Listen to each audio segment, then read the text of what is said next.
एक गांव में भोला नाम का एक किसान रहा करता था। उसके पास एक छोटी सी जमीन थी जिसमें वह खेती किया करता था। उसके पास जो कुछ भी था वह उससे संतुष्ट था। भोला के परिवार में उसकी पत्नी और 2 बच्चे थे।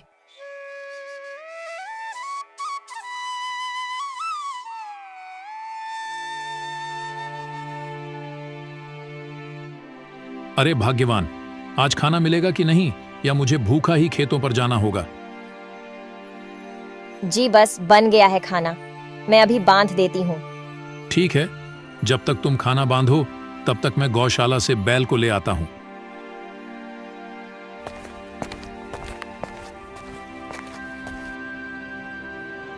अरे भाग्यवान, जल्दी करो, मुझे खेतों पर भी जाना है।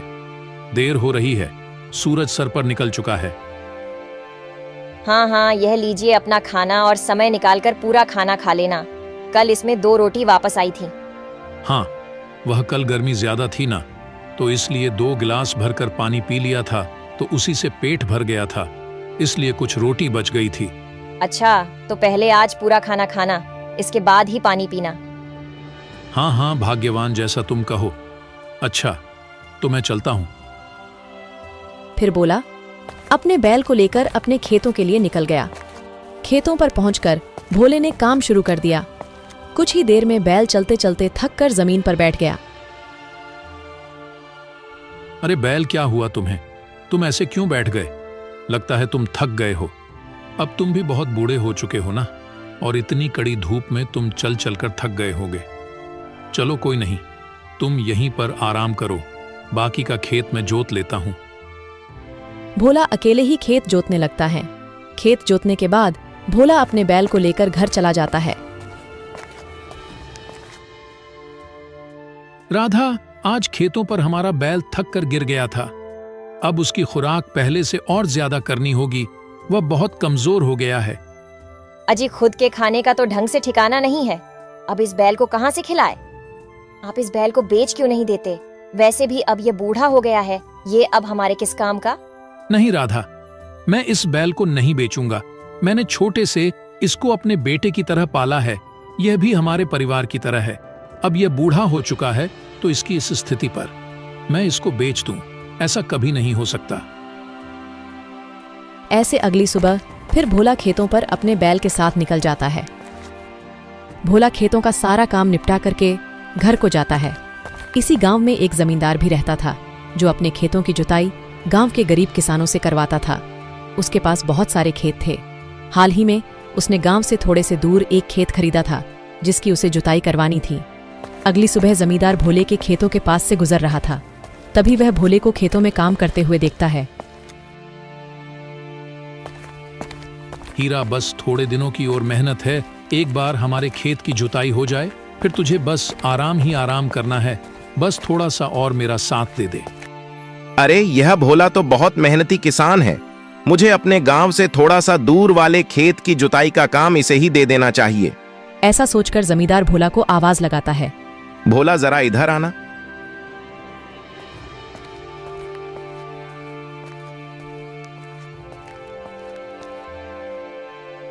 भोला, मुझे तुमसे कुछ काम है।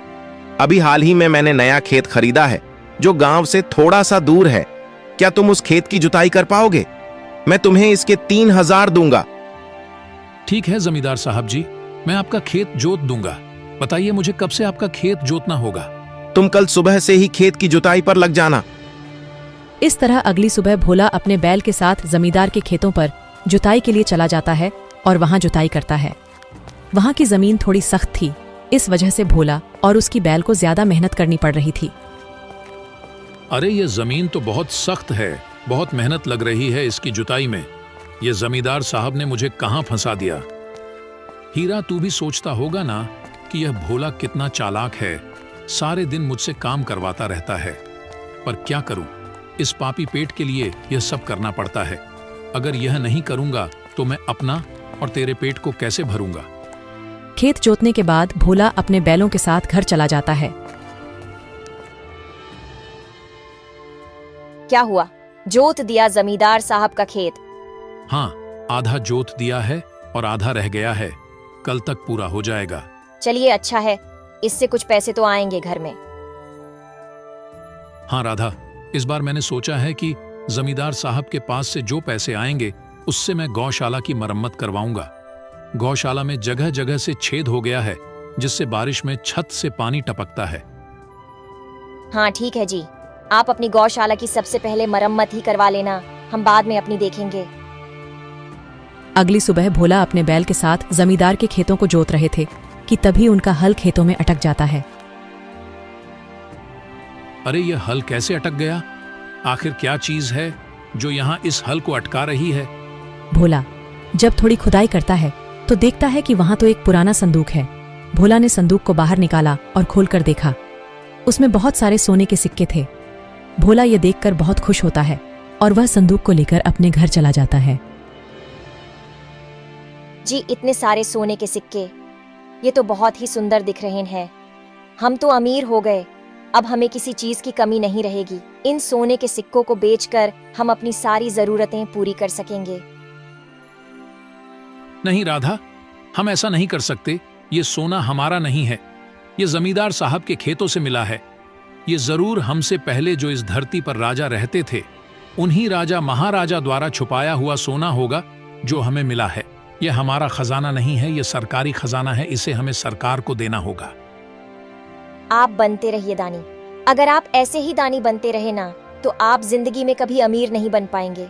जिंदगी भर यूं खेती बाड़ी करते रहना और यह सूखी दाल रोटी खाते रहना। राधा, बेईमानी के पैसे से तो अच्छा यह दाल रोटी ही है जो कम से कम इसे खाकर हमें अच्छे से नींद तो आती है। अगर बेईमानी के पैसे की खाएंगे तो क्या भाला हमें नींद आ पाएगी?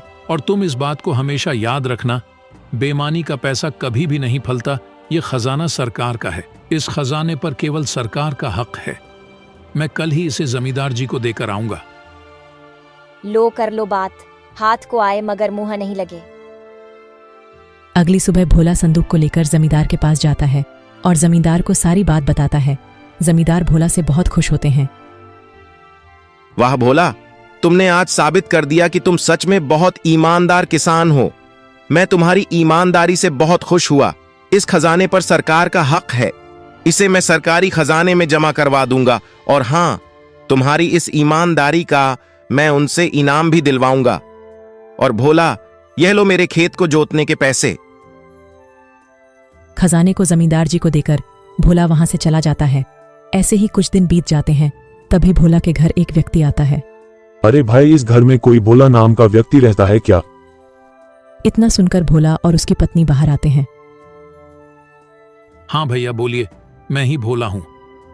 तुम्हें जमींदार साहब ने बुलाया है। भोला और उसकी पत्नी उस व्यक्ति के साथ चल पड़ते हैं। वहां पर भोला देखता है कि जमींदार साहब कुछ लोगों के साथ खड़े थे। भोला, तुम सच में बहुत ईमानदार व्यक्ति हो। जमींदार साहब ने बताया कि कैसे तुमने यह सारा खजाना लाकर इन्हें दे दिया। यह सरकारी खजाना तुमने ढूंढा है, इसलिए तुम्हें इसका इनाम मिल रहा है।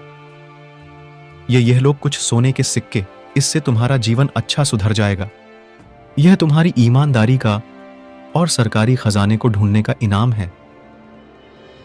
भोला उन सिक्कों को लेकर घर आ जाता है। जी, आपने सही कहा था। बेईमानी का पैसा कभी नहीं फलता है, लेकिन ईमानदारी का पैसा जरूर फलता है। आपकी ईमानदारी की वजह से आज हमें इतने सारे पैसे मिले हैं। सच में आपको पाकर मेरा जीवन धन्य हो गया है। उन पैसों से भोले ने अपनी झोपड़ी को हटाकर एक सुंदर सा घर बनवाया। ऐसे कुछ महीने बीत जाने के बाद भोले की फसल भी अच्छी पककर तैयार हो गई। भोले ने सारी फसलों की कटाई की और उन फसलों को बेचकर काफी अच्छा मुनाफा कमाया। अब भोले का नाम गांव के अमीर परिवारों में आता था। अपनी मेहनत और ईमानदारी की वजह से भोले ने वह सब कुछ हासिल किया जो एक अच्छा जीवन व्यापन करने के लिए जरूरी है।